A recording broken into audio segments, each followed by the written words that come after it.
Welcome everyone to this week's edition of Military Trailblazer Office Hours. Thanks so much for taking time out of your Wednesday evening to spend it here in the spirit of community, mentorship, and learning. I'm your host, Dave Nava. I'm a lead solution engineer at Salesforce and a military trailblazer. Each week we invite a co-host, or in this case, 5 co-hosts, to take part in the conversation so we can leverage their experience, their expertise, and of course, their unique perspectives. The focus for tonight's session is exploring Salesforce industries. So if you've ever wondered what Salesforce industries is, or how to pursue a career in this space, this is the session for you. I'd like to welcome and briefly introduce our co-hosts for tonight's session, Brie, Alex, James, Gary, and more. Tonight's co-hosts are from Uptima, a Salesforce partner and specialist consulting firm that helps companies recognize and generate revenue. Alex Bell is the Chief Strategy Officer for the subscription software industry. Brie Hintze is the Marketing Manager for North America. Merzel is the Director of Service Architecture for the med device industry.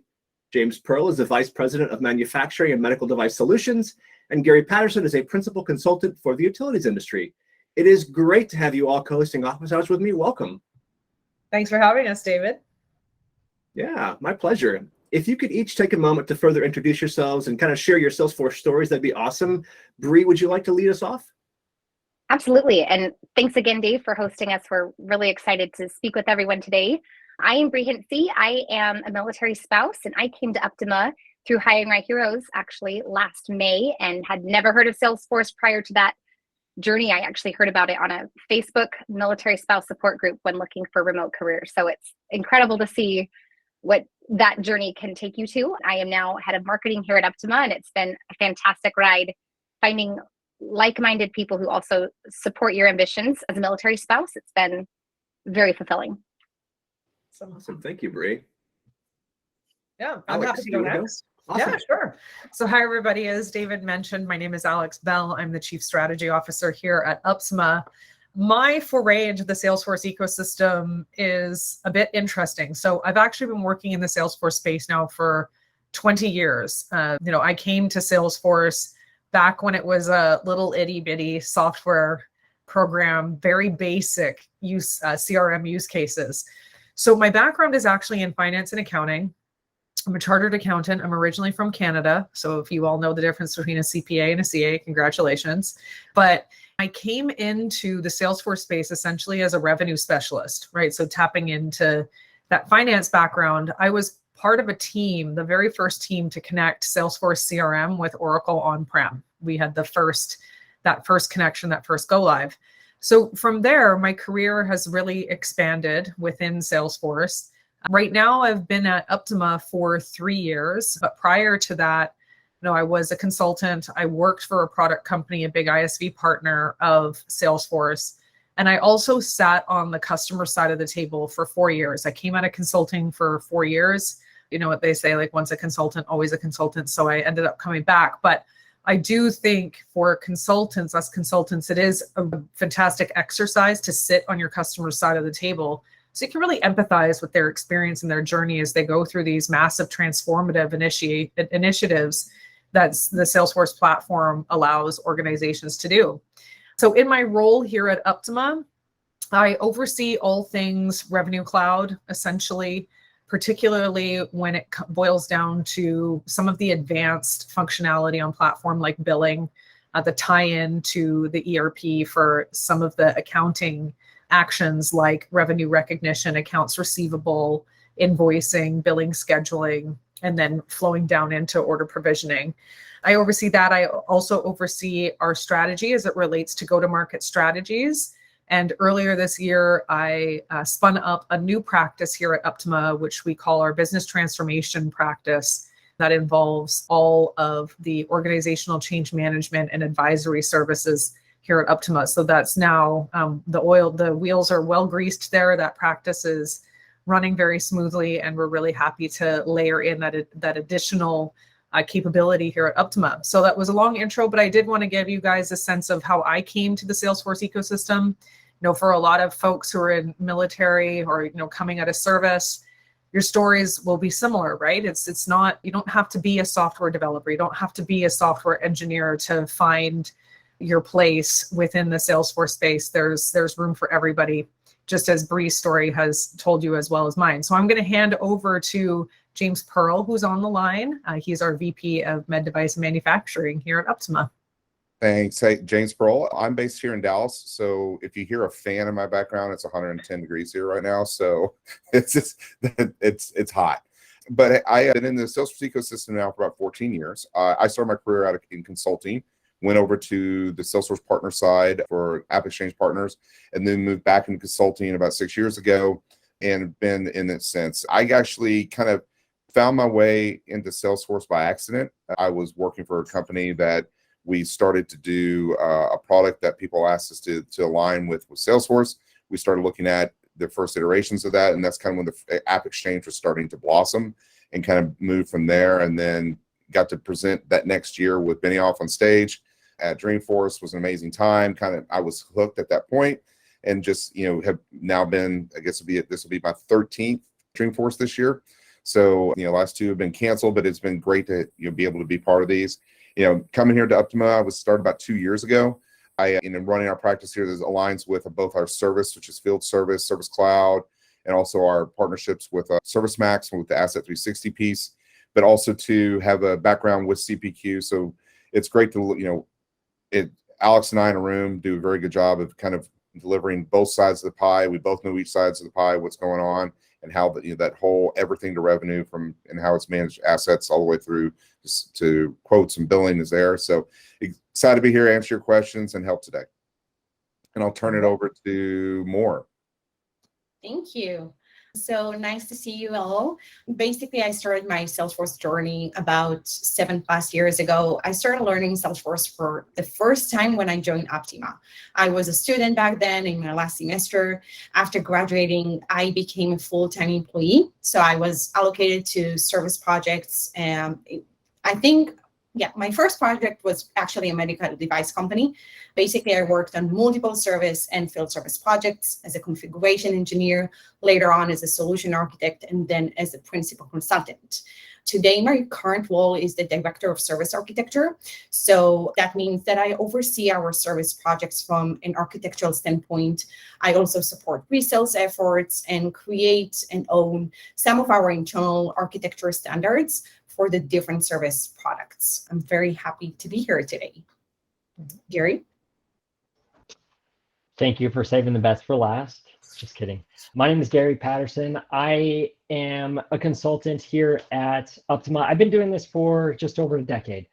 And how I got into it was I did construction before this, quite a while before this. So I was boots on the ground, a hammer in hand kind of person. And for my part, I identify with a lot of my customers because of that history.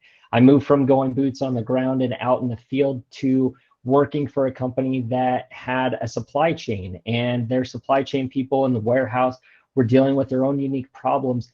And it was at that company that they decided to purchase Salesforce. That was my first time touching it, but I was already touching a field service solution. And so even today, I'm leveraging all of that experience from these other seemingly disconnected jobs in my day-to-day as a consultant. Every time that I sit at a table with a customer or across a call like this, I'm referencing that experience that I had back then to help build rapport with my clients and help them find a solution that works best for them. I'm excited to be here, and thank you for giving me this opportunity. Good. Awesome. Thanks so much for the introductions, everyone. We are excited to have you. No doubt there's a wealth of experience in the room. So audience, you're challenged to come up with questions about Salesforce Industries or consulting in general, and I will start us off. But before I do, I always like to talk about the purpose of office hours for those who may be joining for the first time before we open the floor for questions and discussion. And so if you're here for the first time, welcome. These sessions are an informal get-together for gathering with both military trailblazers and allies. Everyone's welcome to explore non-technical Salesforce career and branding related topics to help you achieve your professional development and career related goals. So for this next hour, this is your opportunity for collaborative mentorship. Everyone on the call is encouraged to step up and help answer questions from your perspective, which will of course provide additional diversity to the answers given. Please keep an eye on the chat window if you haven't already. During tonight's session, I and others on the call share a great deal of information, including learning, networking, and employment opportunities. If you'd like to ask a question at any point during today's session, please feel free to do so. This is your session. I just host it. If you don't feel comfortable speaking up, no worries. You can also post your questions in chat. I will do my best to monitor both hands raised in the Google Meet application, as well as comments and questions in chat. And then finally, tonight's session is being recorded. If you'd like to share an attribution-free comment, please let me know before speaking, and I will make sure that it's edited out before the final recording.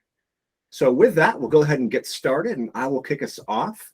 And just to set some context for those who may be unfamiliar or new to Salesforce Industries, could each of you or all of you, and this is a broad topic, so this could take us a while, but could you describe what it consists of and how Industries provides value to customers in general? Yeah, and I'll kind of take that one, David. If you go back in history with Salesforce, when the first beginnings, when you had just Sales Cloud, then the platform, and then the Service Cloud, and going into if you're really old, some of the portal days, that the product was sold and it went to market in a very product focused approach. Meaning, if you needed CRM, you were a CRM person. So it had all the company was built out into these geographies, and the big thing about it is no one really kind of focused on the industry and what the industry requirements were. There was a lot of you may have somebody that like an AE or a SE that's working with the Salesforce, maybe talking to a manufacturer and a healthcare company and a FinServe company all at the same time. So what started to evolve over the last several years is starting to get into these, I think the last 4 to 6 years, a lot more of these industry verticals that to focus not only the pain points, but then eventually we'll talk about it here in a little bit, I believe too, started, to focus the product itself. So you have, financial services cloud, you have health cloud, you have state government cloud or public cloud, you have media cloud, you also have manufacturing already. And there's several others out there that go into this. But the big thing about it is having these industries that focus with manufacturing. They have MAE, which is manufacturing, automotive, and energy. You also have the FinServe group that does all the financial services organizations. You also have what they call CBS, which is consumer and business services, which is like engineering firms, ad agencies, those type of groups. You have CMT, which is communications, mass media, and technology, which is all your high-tech vertical, where a lot of that sits aside there. There's a public sector vertical that goes into from that industry focus. What it's done, though, is it's given all of us the ability to focus on these areas. And then companies like Uptima, who have focused in several of these, like in CBS, ME, and CMT. And by the way, y'all been in Salesforce probably long enough to know that everybody loves our acronyms within Salesforce, but it's a big focus for them because one, it helps companies like us focus on those very niche verticals, but also it gives you breadth of knowledge and experience in those areas that allow us to start not only taking the products and have a successful implementations, but we start building accelerators on them. We start having the ability to take those and have people focus nothing but manufacturing, get an example. And it even goes deeper into that, where manufacturing is broken out into, discrete and process and automotive and energy, and you kind of break those up even deeper. So I think the best part about this whole thing and why Salesforce did this is that it gave everybody a verticalization focus, but also it gave the opportunity for everyone in that vertical to become an expert. Where you had to be an expert across all different things before, now you can focus on that one area. So I don't know if anybody else from the team has something else to add to that one.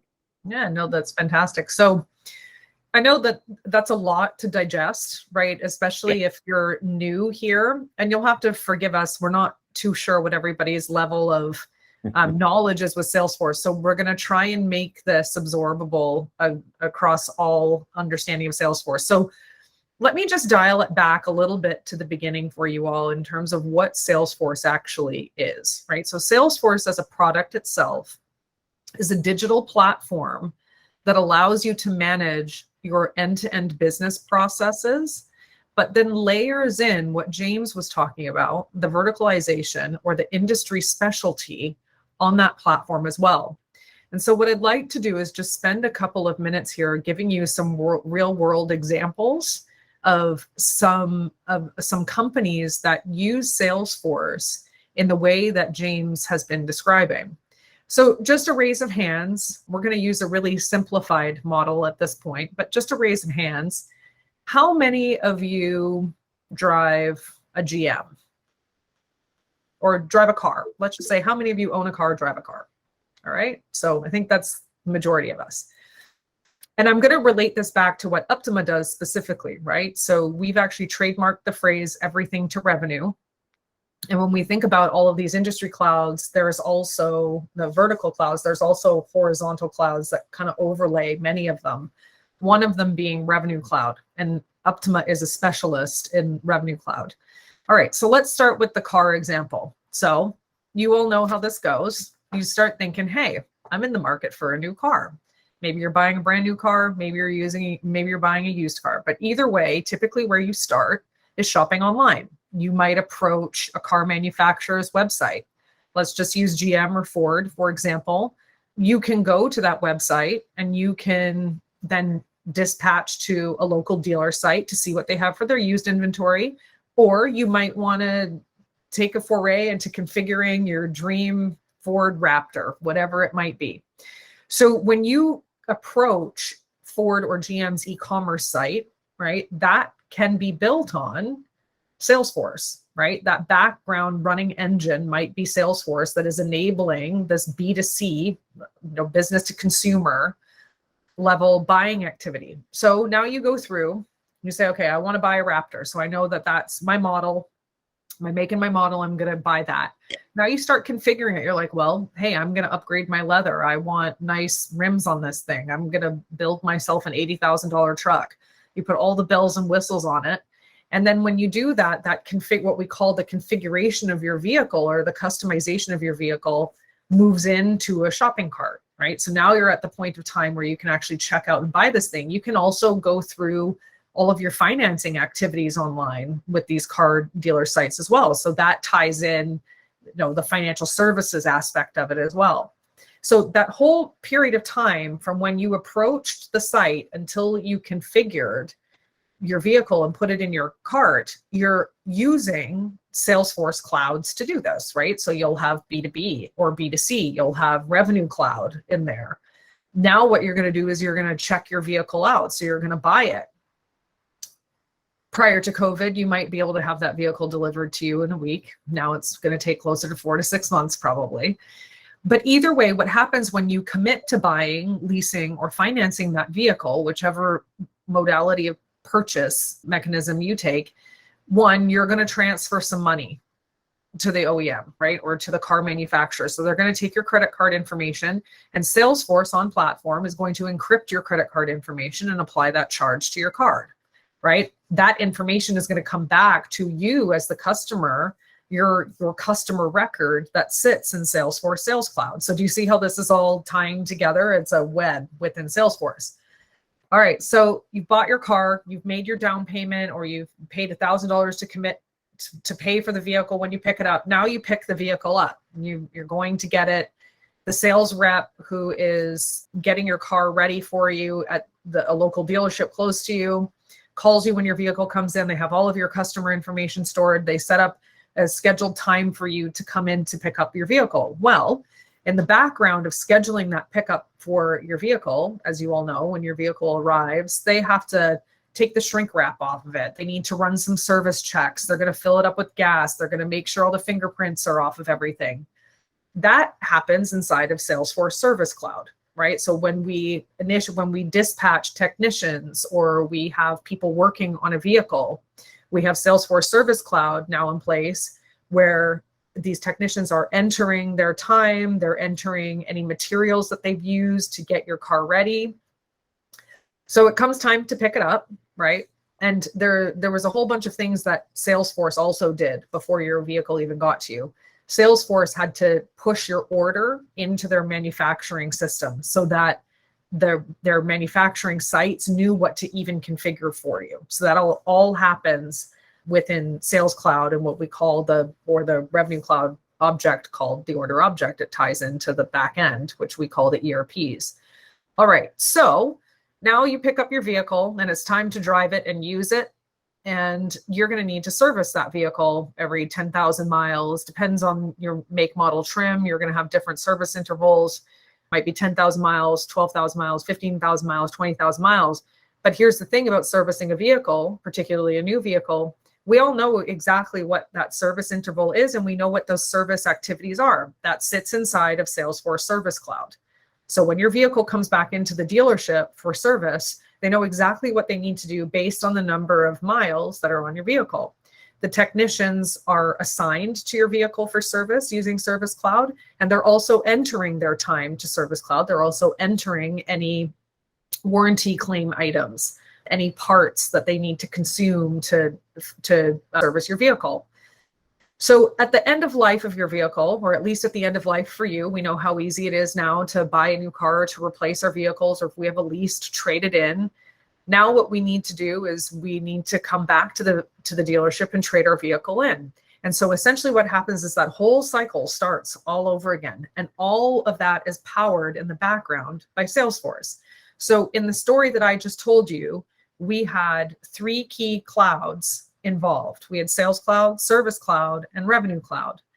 And when it comes to actually manufacturing the vehicle, not facing to you, but for the manufacturer themselves, they're using Manufacturing Cloud as their layer on top for Sales Cloud for their own internal analytics, plus likely some other clouds, maybe FinServe, right? So we're thinking about all that Financial Cloud application of running your credit checks, taking your payments, all of those things. So we have both what our vendor has in terms of their utilization of Salesforce, and that what we have for our end user, our customer, the different clouds that layer in. So hopefully for all of us, that gives a nice real world example of how all of Salesforce works together to serve the end user, which is us, the buyer, right? We're the buyer of the vehicle. At Uptima, the narrative that I just described to you is everything we do, right? We call that the infinity loop of buying, servicing, renewing, replacing, using, paying. That's what we do at Uptima. And so the nice thing about us at Uptima, while we do have some vertical specialties here, we primarily focus in manufacturing, but we also focus across the as a service model. So whether that be in software or in manufacturing or in other industries that are tapping into this recurring revenue model of buying, like Amazon, how many of you have subscribe and save items that go into your cart every single month, right? So that's what we call the recurring revenue model. So at Uptima, we tap into that and we spread that across everything. And the one thing that I love about what we do at Uptima is the real world examples that I'm telling you about. Like, we do that all day, every single day. Lucid Motors is one of our customers, right? So we did a Service Cloud install there. We also have some big household names in the software industry that you know of that we work with all the time. So it's also really cool for us because we get to enable a better buying experience for the end user, for our customers. So I know I've said a lot, but I wanted to make sure that we had a real world example of what it is that Uptima does and how Salesforce platform works in tandem together to deliver goods to all of us. Yeah, thanks so much, Alex. I appreciate kind of covering down initially on what Salesforce Industries is and then the value that Uptima provides to the ecosystem through that offering. I did want to give the opportunity for folks to ask questions. I saw a couple hands raised and then they were put back down. So I'll pause a moment to see if those hands go back up before we continue. Yeah. All right. And if not, that's all right. So just a quick question. So from someone who's new to Salesforce Industries, right? You know, they've just heard you talk using the excellent car analogy, and they're excited about all the different cloud offerings that Salesforce Industries is made up of. They've just earned their admin certification, and they're like, I want to go work for Uptima. I want to be, you know, one of these specialists that either, you know, is an expert in Revenue Cloud or Manufacturing Cloud, or, you know, the list goes on. How do they get there? What are some steps they can take to get started? That is a really good question to ask. So what I always recommend to folks who are just getting into the Salesforce ecosystem and you're looking to become a specialist, it's very important to, I think, first have a basic grasp and understanding of what we call Salesforce core, right? So Salesforce core is what we think of as Salesforce for CRM or Sales Cloud or Service Cloud before you jump into a specialization, right? So I think the way that I always say it is crawl, walk, run, like get really comfortable with the platform and then start expanding on top of that. So to your point, David, you've just done your admin cert. Maybe now it's time to take a look at your Sales Cloud certification. Maybe next you're going to look at Service Cloud. But we really like to have folks come into the organization, whether it's through our military alliances or other parts of the ecosystem, or even from industry. We also hire a lot of people from industry.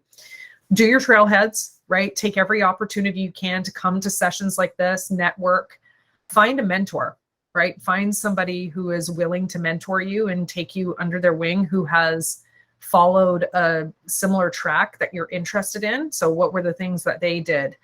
And one thing that I will really tell you about working in the Salesforce ecosystem and working at Uptima is your sense of accountability, ownership, self-governance, good attitude. We call it the Ohana in this space, right? So you live and breathe the Ohana. And no, I think that it's something to not discount and how important that is in this space. So there's, of course, your technical abilities, which I will tell you, I'm C-level in this organization. Like, I have no technical aptitude inside of Salesforce. I know the construct of Salesforce very well. I know the concepts. I speak across many different user groups. My buyers are often other C-level executives. They also have no technical aptitude. But it's inspiring the vision of what you can obtain on the Salesforce platform, digitally transforming not only your own career, but the usership for our customers. So the last thing that I'll say, and then I'm going to stop talking and give space for others to speak, is think about your brand, right? So what is your brand, right? You heard many of us give our introductions here. So Brie's brand really centers in being a military spouse, being able to tap into a career where she can live anywhere she wants to and have that identity for herself, being a marketing specialist. So, she is a user of Salesforce. She doesn't build Salesforce for our customers or anything like that, but she uses our internal instance of Salesforce. But she manages and owns all of the marketing competencies for Uptima, right? James, similarly, I think these three names that I'm just naming here were the last people you would ever want working on a Salesforce project configuring anything. Like, it would be a terrible idea.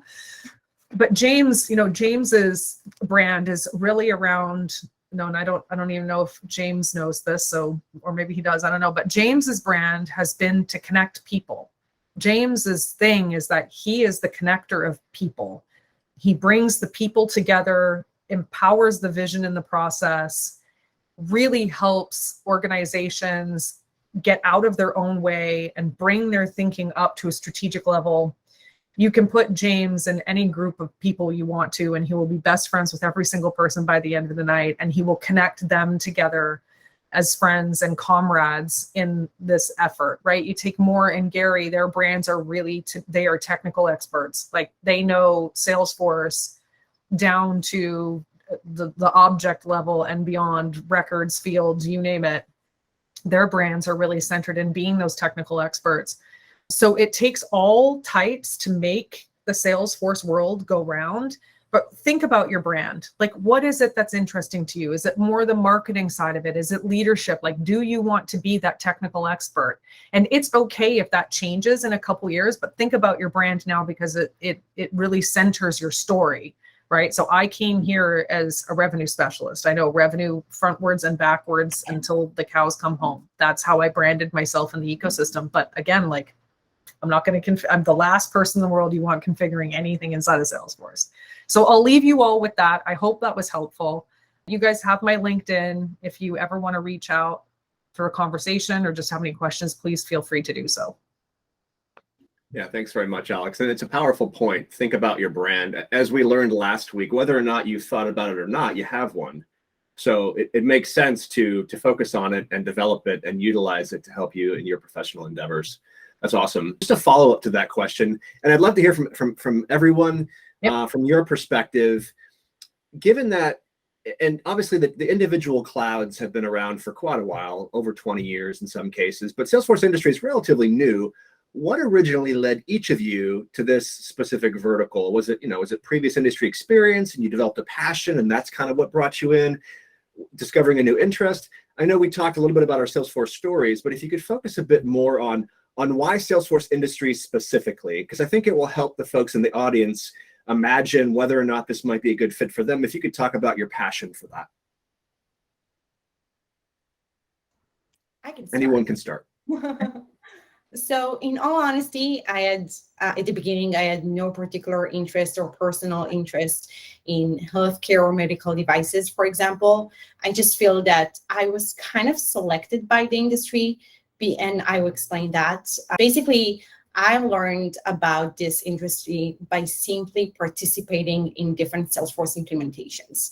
So while I was learning Salesforce, I just was allocated to those service projects, medical device companies, and this is how I gained through multiple different engagements over the years my experience, and I was influenced by that. So my desire became a part of it more and more. Ultimately, this expertise also enables me to improve current customers' processes today.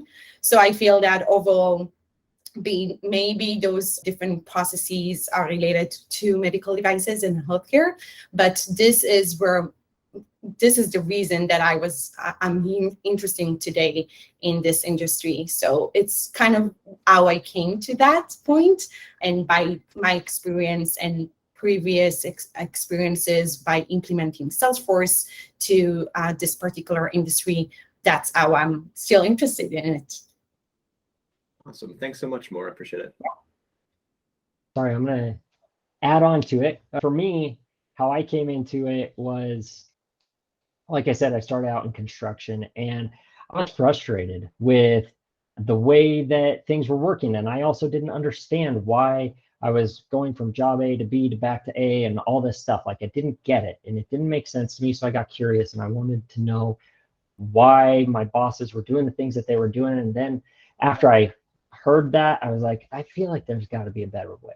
So I eventually found myself into my Salesforce kind of or field service world, leveraging that previous experience, as I mentioned.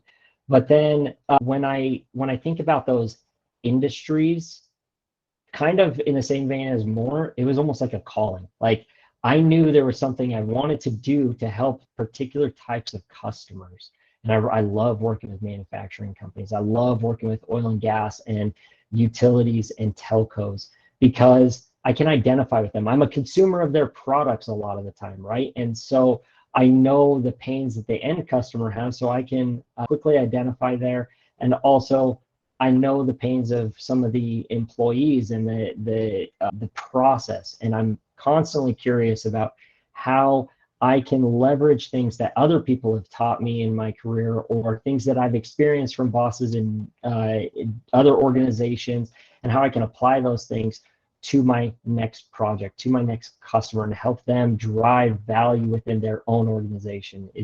For me, it's extremely exciting to finish a project and see a customer just like, wow, that was simple. Even though the whole project was very tough, I'm not gonna lie to you, they get challenging, they get hard, but at the end, they're like, that was simple. And now our process, which is still very complex, is a lot more simple today. I love being part of that, and it's constantly a calling to me to come back and do that next project and get excited for that next challenge on my path.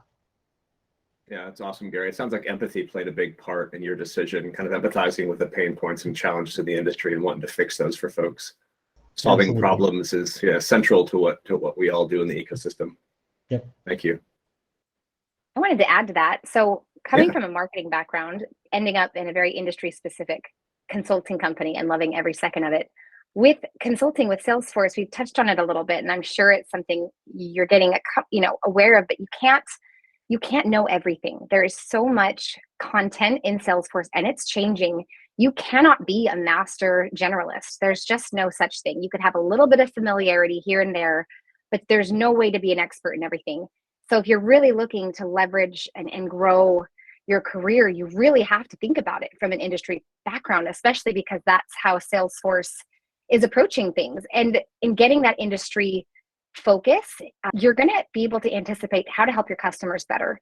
A lot of what we see at Uptima, there are problems going on that the customers don't even clearly know what a solution would be. And they wouldn't even know what the what to do or how to go about fixing it if you weren't there to help guide them through that. And for newer people who are coming into Salesforce careers, if you're trying to find out, how do I stand out? How do I get into a good career? You don't have to have 5 certifications. We talk about that a lot, but you do have a background. You have history in some kind of industry. And if you can connect your background experience into what it could look like in terms of Salesforce, that is a quick way to stand out amongst anyone else who's just coming in with a certification and just looking to go anywhere. And being a generalist is a quick way to be forgotten in these times. Yeah, thanks, Brie. That's impactful. And I think it also probably helps to lead with passion too. Passion goes a long way. So if you've got the background and the passion, there you go. Yeah, absolutely. And I will agree. I will maybe not agree, but impress the importance of the passion of it as well. So you all might find yourselves in our seats one day, right? You might all find yourselves as consultants one day, working within a Salesforce partner, if that's what you decide you want to do. And one of our core tenets, our core behaviors that we really celebrate at Uptima is grit, right? The concept of grit. When you're working with customers who are trying to do really difficult things, because these projects can get really hard.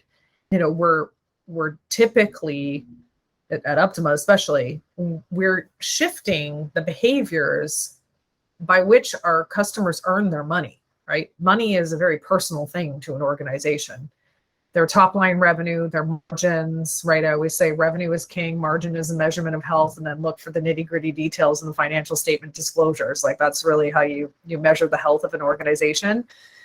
So when you're working with other people's monies or the behavior by which they earn that money, you should assume that challenging our customers and how they do that means that the road can be really difficult. And here's my advice to you that I wish I had been, and maybe I was given this as a younger consultant and I did not listen to it. It is easier to ask for what you need today than it is to beg for forgiveness tomorrow, right? It's easier to ask for money, time, people today than it is to ask for forgiveness on a failed implementation, because those things weren't asked for in the beginning. So be brave, ask for it, and it makes the road a lot easier, right? And I hope that that'll stick with you if ever any of you want to go the consulting track or really thinking about it seriously and doing that. Just keep that in mind. And the other thing too is, remember, perfection is unattainable. And that is coming from a person who is a perfectionist. Perfection is unattainable. Aim for 80%, right? If you get 80% of the way there, you've done a tremendous job, right? And that's something I do coach our customers on all the time. It's like, we're not aiming for perfection. We will kill ourselves trying to get to perfection. We need to get to good or very good. Like that's a good goal. So those are a couple tidbits I'm going to leave you with there. Yeah, thank you, Alex. Appreciate that. Definitely perfection being unattainable. I'm a perfectionist as well, so I can relate to that. And have been in a consulting role before, and those two don't necessarily go together well when you want to do everything perfectly. Yeah. Can I add one thing to that? Yeah, for sure. My path didn't lead me to where I'm at today because of a ton of experience, and I was, not a technical person. I don't know most of the people on this call, so I don't know if you're technical. But if you are able to find a way to develop curiosity, be sincerely curious about a customer or about an industry, whatever it is. If you like shopping, get curious about how retail organizations work. That alone can be a big enough catalyst for you to find yourself into a consulting firm that specializes in working with retail organizations. That alone can be all you need to move forward. Learning a little bit more about how Salesforce works with a retail organization, for example, can get you just enough information without, to Alex's points earlier, being technical. And you can take a BA track, which David, I think earlier in the chat, you added something for the BA trail or career path in here. Totally a thing. You don't have to be super technical to be in the Salesforce ecosystem. You don't have to identify with any of these industries based off of your prior work history to be in this space, but be curious. No matter where you are, be curious and constantly ask questions of how things work. And I think that you're going to find yourself in a very fulfilling and exciting position down the line. Those are great points, Gary. Thanks for tacking those on. James, did you want to round us out? Yeah, I guess the question, going back to the original question, was, how'd you fall into the industry and where you get it? I did it by accident. I was working a lot of high tech at the time, and it was really interesting because I happened to fall into it because once somebody got to know something you did previously, it just continued to kind of cascade from there. What really became interesting, kind of getting in more into especially the manufacturing space, is I had quite a few CFOs that I was working with that moved jobs and moved into roles at other organizations that brought us in. And this was in the 15, 16, where manufacturers were not using Salesforce at the time. It was all high tech. It was and it was not transformation, business, digital transformation in the manufacturing industry was just non-existent. And then I had a couple of clients that really liked what we were doing, and kind of got to speak to more of them, and it just kind of blossomed. I can't think to that, what Alex was saying earlier about brand. Everybody knew that we knew what we were talking about and knew how to do it, and just kind of from that point forward became kind of I don't want to say industry expert, but more of a industry knowledge base to help support those implementations and such, and kind of that's how we rolled. So it wasn't one of those things where I graduated from school and said, hey, I want to be a Salesforce.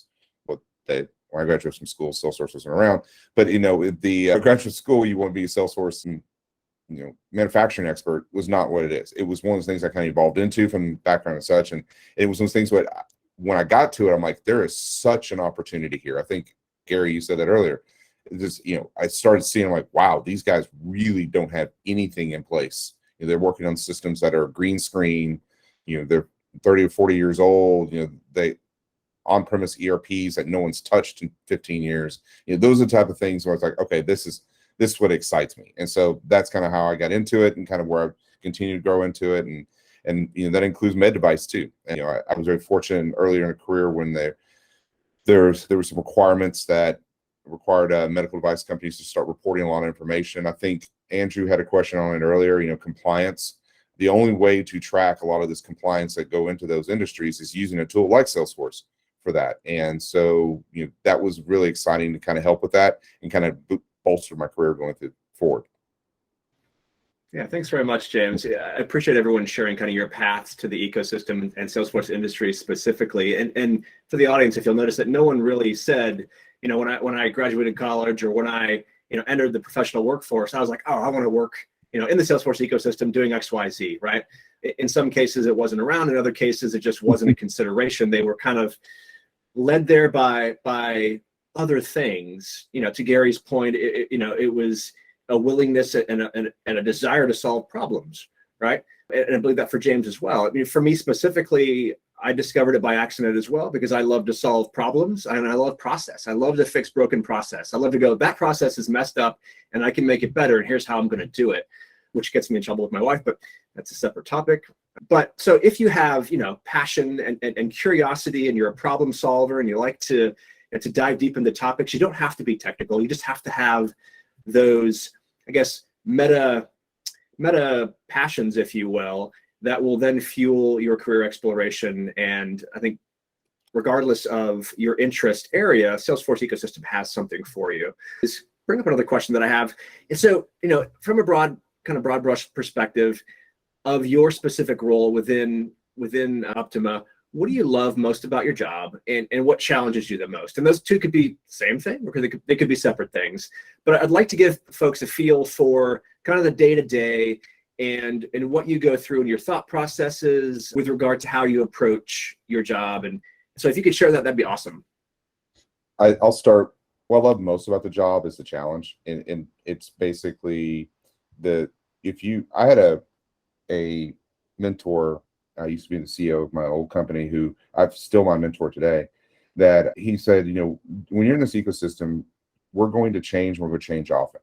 We're going to be probably every 90 days, something is going to make a drastic turn in what we're doing. A lot of the time, we're trying to make the right decisions, but sometimes with the information we have, but sometimes we may not. But just kind of know that change is always there. And that's what's exciting for me. There's nothing ever stays the same. I mean, there's everything from how Salesforce goes to market, what the products can do, the products they're buying, and even to the point of the naming. I made a joke earlier about Purl, which then became communities, now it's experiences. And so, we always laugh that they're going to change the name of the products every year. But that's the biggest thing that drives me. I think the most challenging aspect of this, though, I think when I'm looking at Salesforce is there is a lot, and I think Brie said it earlier, there is a lot to digest. Coming into I feel sorry for people who've got to start out and try to figure this all out right now, because I was fortunate enough to come in when there's only 2 clouds, and coming in this point now where there's so much to digest and so much to do. That's the challenging part. That can also be very fun, trying to learn all the new products, but also staying on top of everything, staying on top of your certification, staying on top of what's going on in the industry. There's a lot of industry events we attend that, just to make sure the latest and greatest of everything that's happening, keeping on top of what Salesforce wants to do with products and how they work. That's the challenging side for me. But overall, to me, I think both of those things can be very, very fun, and they are. But that's kind of where I see it. Yeah. Thank you, James. Brie, you go next. I was gonna say, I'll take a stab at it. So I love the challenge. I love the challenge of marketing at a consulting company, because I get to translate what can be seen as very technical or even dry into something very real and exciting. There are very technical benefits to what Salesforce can do. And usually the decisions are made by people who are not technical. And so there's this conversation that has to be had. And our sales team does an incredible job of making that happen. But with materials, with other sources that we give to them, we have to translate these technical features into something that's very, getting that 5,000 foot view from the 5 foot view. It's like the forest for the trees, and that technical route is where, all the branches and all the rings on the trees and how many leaves are on each one and what seasons. That is the beauty of those technical roles. But in my role, I'm not in a technical role. I still benefited, though, from doing Trailhead, from going and getting certified. It gave me the understanding of what exactly it is that we're doing, and then I can speak to it because I have that understanding. So even if you're not interested in a technical role for yourself, if you're interested in this ecosystem or getting a job in that ecosystem, don't feel like you have to go do all the certifications. But I think familiarizing yourself on Trailhead, and especially hands-on experience, just using the tool yourself, will give you that knowledge to then have those kind of conversations, to bring that view up to a higher level, which will help with those decisions and the stakeholders that are going to then buy the product or experience the product. So I love that challenge of making things exciting and helping to bring those stories to life, and helping the customers see how we can help them. Because if they just see that you're trying to sell something, no one has time for that. They say, go away. It's not what good selling is. But when we're problem solving and we can explain it in a way that they're excited by, that's the most rewarding thing. We're helping people make their lives easier, and I love to get to help do that. Awesome. Yeah, great points, Brie. And I love how, even though you're not in a technical role, you got certified, because it provides you, to your point, with context, and you can have those conversations and be in the know. So food for thought for everyone in the audience, whether you want to go technical or not, it always helps to have knowledge of the product. And Salesforce Administrator exam will give you that broad brush look at the platform. Yep. More, do you want to go next? Yeah, sure. I think what I like the most about my job is the fact that I'm able to work with a variety of clients. And this way, I gain a lot of insights into different industries and processes. Actually, this also aids our clients' implementation extremely, right? So each day I can help my clients build the most efficient and productive solution that they can have. I think it's really nice to see we're kind of bringing clients from current state into future state, what they can have in the system and how they can work more efficiently. This is extremely nice to see even this process. in addition to what James mentioned earlier, the entire industry is growing, right? Salesforce is just constantly adding new tools, new capabilities to the platform. So it's always nice to see new things and better, which can better serve our clients. Eventually, more clients will begin to adopt the technology, which means more use cases for us, more challenges for us. So I feel that this is something that kind of helps a lot with specifically my role, where I see a lot of different things, different processes in order to help different clients. Yeah, that's awesome. Maura, that was the reason why I initially became a consultant, because I wanted to have access to multiple different problem sets, processes, clients. It's more interesting, right? Solving problems across all those different topics and fields. So that's great. Exactly. Yeah. And on top, by the way, it's the fact that I love the Salesforce platform. It's just so cool. A lot of different features and flexibility, which personally, I think it's something that is nice that I'm able to work with a tool like that. Yeah, for sure. It's fun. Going across my screen here, Gary, do you want to tackle it next? Sure. You guys have stolen all of my notes against this question pretty much. So I echo a lot of what you all just said, but I'm going to take a different approach to it. I've worked as a consultant for like over a decade, as I said, but I feel like I've worked for like 55 different companies in that time. And I got to learn about all these different companies and meet new people that have different perspectives toward similar situations. So I love the fact that I come to work every day as a consultant to help companies grow, but in fact, they help me learn and grow, probably more so than I do with them. In that, there's a big challenge because I'm kind of dense, and sometimes it's hard for me to learn new things, but I really love that opportunity to learn. And when speaking about Salesforce, I think that is one of the beautiful things about it. Last year I had to tell a customer no to something that they wanted to do, but this year I get to tell them yes, because Salesforce just changed and they evolved, and the features that are available now allow me to support that kind of request from a client. So trying to stay up to date on what features are available now is in itself a challenge, but a rewarding one at that, because to your point, David, I love problem solving. I really enjoy it. I love seeing a customer have that smile on their face once it's all done. And it motivates me to continually learn. So even though I've been doing this for a minute and I know more has too, we're still on Trailhead. And I don't know that any of us will stop until we're ready to get out of the Salesforce ecosystem, because there's always something new to learn. There definitely is. James, over to you. Then James went. I went already.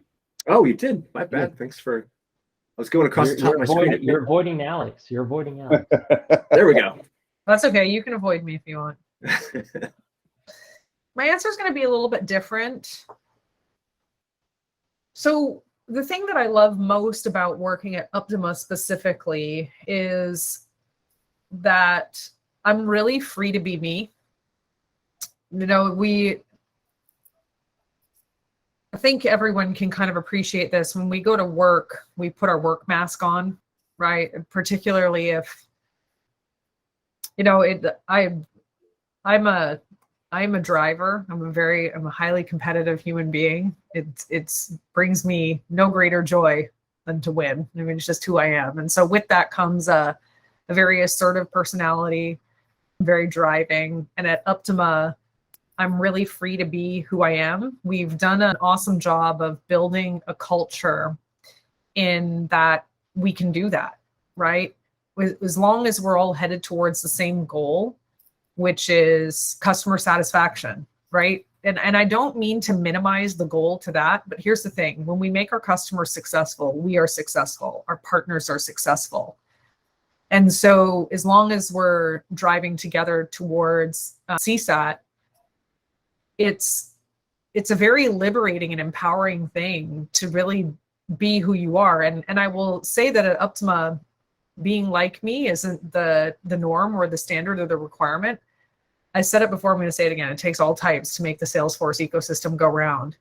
So there's a place for everybody. And that's genuinely the thing that I love working most about Uptima. What I love about working in the Salesforce ecosystem is my career has done something that I 15 years ago didn't think it would have done. The sky's the limit. I mean, really what you want to do in this space is up to you. Like it really is up to you. You are the maker of your reality. And, you know, if you're prepared to put the work in, keep learning, learning from mistakes, from successes, trials, tribulations, coming to your customers and work with a good attitude and really being a steward to ownership and accountability, this space has infinite opportunity. The challenges are, you know, and I think the challenges that you face in my role it's going to be different than maybe some challenges others face, but it's like, where do you focus? Because there's so many places you can focus, right? So it's a matter of being intelligent about those go-to-market strategies and really thinking intelligently about what is the right fit for our organization, our customers, our consultants. You know, how do we create this place to work that does those things that I just described to you, right? So those are some of the key challenges that I face in my role. But I think it was you who said it, David. Most people who come to the Salesforce ecosystem like happenstance on it. You just sort of stumble over it. It just kind of happens.